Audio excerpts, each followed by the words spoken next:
প্রিয় দর্শক, আসসালামু আলাইকুম। স্বামী যদি পরক্রিয়া করে, আপনার করণীয় কি? স্বামী যদি পরক্রিয়া করে, স্ত্রী কি স্বামীর বিরুদ্ধে কোনো ব্যবস্থা গ্রহণ করতে পারবে? বিষয়টা নিয়ে কথা বলবো আমি, advocate Atik Sikder, Dhaka school.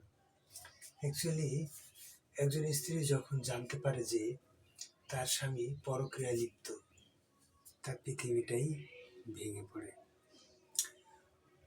Actually কারোই কাম্য না যে আমার স্বামী পরক্রিয়া করুক, তারপরেও তো করলে আপনার করণীয় কি? আপনি ধাপে ধাপে আমি বলছি যে আগে আপনি সত্যতাটা যাচাই করুন, সত্যতা যাচাই করুন, কিছু প্রমাণ সংগ্রহ করুন।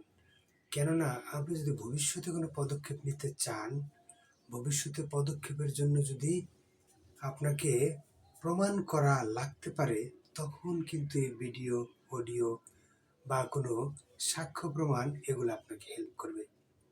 এই কারণে আগে সত্যতাটা জানুন, তারপরে শান্তভাবে বিষয়টা হ্যান্ডেল করুন। স্বামী পরক্রিয়া করে শুনেই যেন মাথা গরম না হয়ে যায়, কারণ মাথা গরম হলে আপনি সামনের দিকে আর এগোতে পারবেন না। আপনার উচ্চ সম্মান, আপনার আত্মসম্মান, এগুলো নিয়ে বাঁচার অধিকার আপনার আছে। এই বলে আপনি আরেকজন পরক্রিয়া করে বলে আপনি অশান্তি সৃষ্টি করবেন, তাহলে কিন্তু আপনিও সমান অপরাধে অপরাধী হয়ে গেলেন। নিজের সম্মানটা আগে। আপনি কষ্ট পাওয়ার অধিকার নিজেই রাখেন, হ্যাঁ। তারপরেও যদি আপনি নিজের দোষটা চেপে রেখে, অন্যের দোষটা চেপে রেখে নিজেকে শান্ত রাখেন, তাহলে আপনি প্রকৃত সত্যটা প্লাস প্রমাণাদি উদ্ঘাটন করতে আপনার সহজ হবে।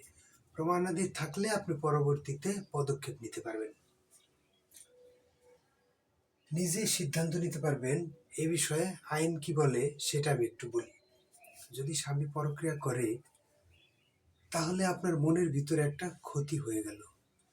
আপনি সহজভাবে আপনি নিজে একটা ক্ষতিগ্রস্তর মধ্যে পড়ে গেলেন।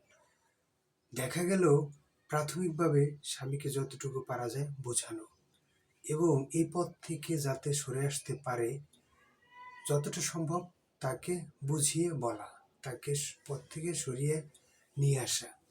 অ্যাকচুয়ালি প্রেম বা পরক্রিয়া এটা তো এমনি এমনি আসে না, আর একদিনে হয়ে যায় না, দীর্ঘদিনের ফসল। আপনাকে ফাইন্ড আউট করতে হবে কোথায় আপনার কোনো ত্রুটি আছে কিনা, আপনার কোনো গ্যাপ আছে কিনা। যদি থেকে থাকে তাহলে ফাইন্ড আউট করবেন এবং সমাধানের চেষ্টা করা, যে কেন পরক্রিয়াটা করলো। পরক্রিয়া যদি করেই ফেলে, তাহলে আপনাকে চেষ্টা করতে হবে তাকে সাধুবাদ জানিয়ে ফেরত আনা, যাতে সে বিষয়টা নিয়ে ক্ষিপ্ত না হয়। কারণ যখন কোনো ব্যক্তি প্রেমে পড়ে, তখন সে তার ধ্যান, জ্ঞান, মন ওই দিকেই থাকে, পিছনে আর তাকানোর সময় নেই।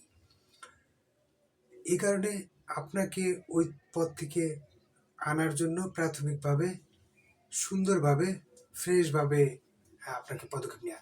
পরবর্তীতে যদি নাই হয়, সেক্ষেত্রে আইন কি বলে এই ক্ষেত্রে আমরা যাব।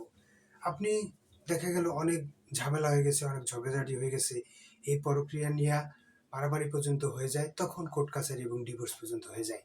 তো ডিভোর্স বা কোর্ট কাছারি যদি হয়েই যায়, সেক্ষেত্রে আপনাকে করণীয়, আপনি দেনমোহরের মামলা করতে পারবেন, ভরণ পোষণের জন্য মামলা করতে পারবেন। আপনি বাচ্চা যদি থাকে, তাহলে সেক্ষেত্রে বাচ্চার ভরণ পোষণের জন্য একটা পারিবারিক আদালতে মামলা করতে পারবেন। এছাড়া যদি মারামারি সংক্রান্ত ঘটনা সংঘটিত হয়ে থাকে, সেক্ষেত্রে আপনি নারী ও শিশু নির্যাতন দমন আইনে মামলা করতে পারবেন। এছাড়া যদি যৌতুক চায়, তাহলে যৌতুক আইনে মামলা করতে পারবেন। এছাড়া যদি আপনাকে মারার জন্য নারী ও শিশু অথবা পেনাল কোর্টেও মামলা করতে পারবেন। এই বিষয়ে অনেক মামলা করা যায়, স্বামী স্ত্রীর বিষয়ে মামলার শেষ নেই। এ কারণে বলবো, আপনারা ধৈর্য ধরে বিষয়টা হ্যান্ডেল করার চেষ্টা করুন। যদি পরবর্তীতে না পারা যায়, সেক্ষেত্রে তো মামলা ছাড়া কোনো গতি নাই। আপনার জন্য পরামর্শ, কাউকে বিষয়টা বলুন, হ্যান্ডেল করুন, অথবা নিজের ভিতরে চেপে না রেখে কাউকে বিষয়টা কাউন্সিলিং করুন, অথবা নিজেরা কখনোই ভেঙে পড়বেন না। যে বিষয়টা বাঁচার অধিকার বা আত্মসম্মান নিয়ে বাঁচার অধিকার সবারই আছে, অথবা আপনারও আছে।